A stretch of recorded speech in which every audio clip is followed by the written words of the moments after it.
National Weather Service in Mount Holly, New Jersey has issued a severe thunderstorm warning for northwestern Warren County in northwestern New Jersey, Northampton County in eastern Pennsylvania, south central Monroe County in northeastern Pennsylvania, southeastern Carbon County in northeastern Pennsylvania, until 2:30 p.m.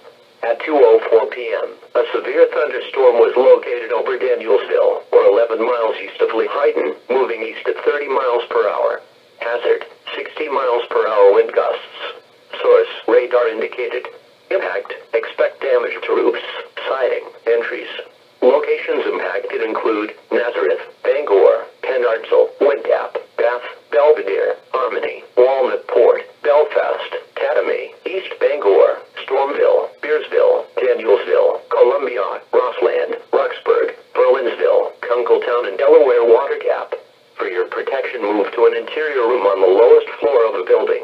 Repeating, a severe thunderstorm warning has been issued until 2:30 p.m. for the following county: Warren, New Jersey,